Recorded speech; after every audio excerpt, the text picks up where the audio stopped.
Investisseurs, investisseuses, bienvenue dans cette nouvelle vidéo. Aujourd'hui, nous allons parler de financement. Nous allons parler de financement d'entreprise, un financement qui intervient à la création de l'entreprise.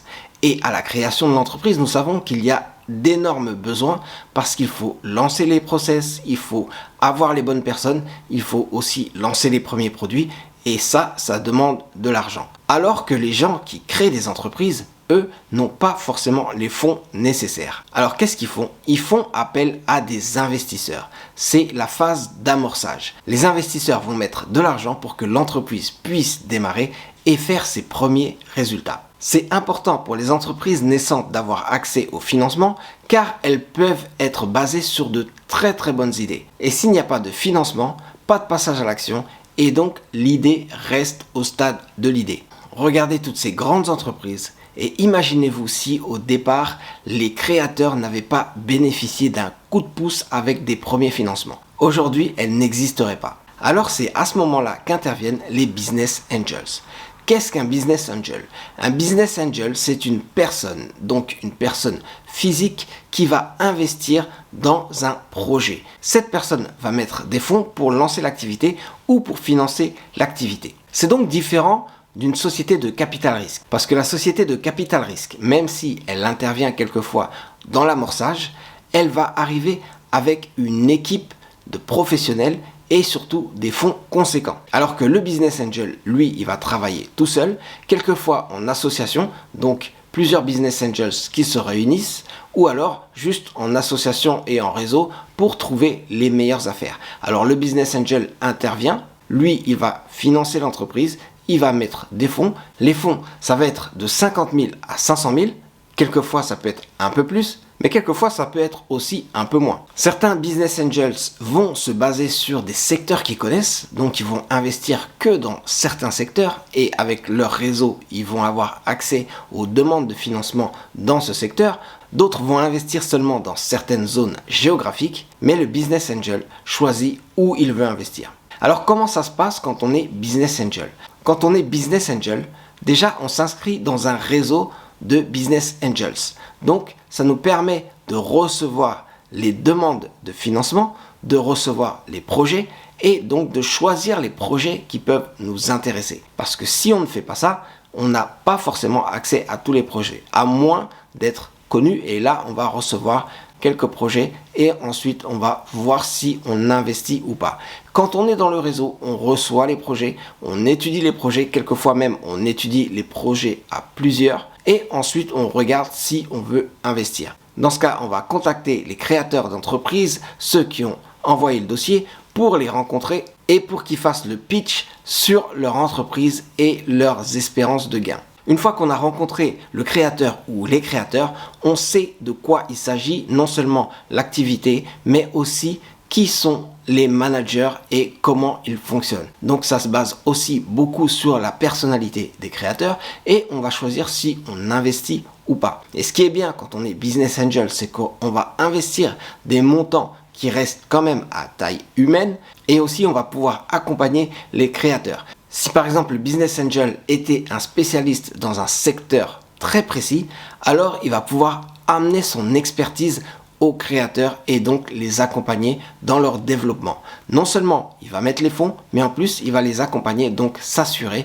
que tout va bien se passer pour que l'entreprise, la société se développe et qu'ensuite elle fasse des résultats intéressants. Et les résultats intéressants pour lui, c'est quand la part qu'il prend dans une entreprise prend de la valeur. Quand le créateur arrive avec sa société ou son projet de société, il va déterminer le prix des parts pour entrer dans le business. Donc le business angel, lui, il peut négocier en fonction du potentiel de l'entreprise et ensuite il va prendre des parts comme ça a été convenu avec le créateur ou les créateurs de la société. Une fois qu'il a pris les parts de la société et qu'il commence à travailler avec les managers, le business angel peut avoir une certaine rentabilité sur son investissement. En général, il va investir sur du moyen terme. Donc s'il investit sur une période de 5 ans ou de 7 ans, il va voir qu'il peut gagner énormément si l'entreprise se développe bien. Bien sûr, il y a aussi des risques. Des risques, c'est qu'il peut perdre et surtout tout perdre si l'entreprise fait faillite et que dans ce cas, il n'a pas réussi à accompagner les créateurs d'entreprises dans leur projet. Mais si le business angel a un portefeuille avec une dizaine d'entreprises dans laquelle il a investi, il suffit que 3 entreprises, par exemple, puissent faire du résultat pour que ce soit un bénéfice pour lui. Parce qu'en fait, quand on regarde la façon que le business angel a d'investir, d'entrer dès le départ dans l'entreprise et de prendre des parts en fonction des fonds qu'il a, on voit tout de suite qu'il bénéficie d'un actif qui peut s'apprécier énormément. Donc quand le business angel a pris des parts, ces parts peuvent faire x7, x10 ou même x25. On a même vu du x100 sur des technologiques. Et dans ce cas, quand il sortira de l'entreprise, par exemple quand il sortira pour vendre ses parts à une société de capital risque ou même revendre ses parts directement au créateur, alors là, il va pouvoir constater une plus-value. Voilà donc en quoi ça consiste être business angel. Et vous, en tant qu'investisseur, vous voyez tout de suite le potentiel qu'il y a quand on est business angel. Non seulement ça vous permet d'investir dans des secteurs que vous connaissez, sans forcément être entrepreneur et travailler à 100% sur les projets, donc forcément à multiplier les projets. Et quand vous multipliez les projets, vous pouvez avoir différentes rentabilités et avoir des portefeuilles très performants. Être business angel, c'est comme faire du capital risque, mais à son propre compte. Et donc, ça vous permet de gagner pas mal en rentabilité. Mais surtout, participer à des projets, une aventure qui peut très bien se finir. Et en même temps, ça vous apporte de la notoriété à vous en tant qu'investisseur. Donc, ce que vous pouvez faire aujourd'hui, c'est voir ce que vous avez de côté et regardez aussi dans quoi vous pouvez investir, dans quelles entreprises vous pouvez investir en rejoignant un réseau de business angel.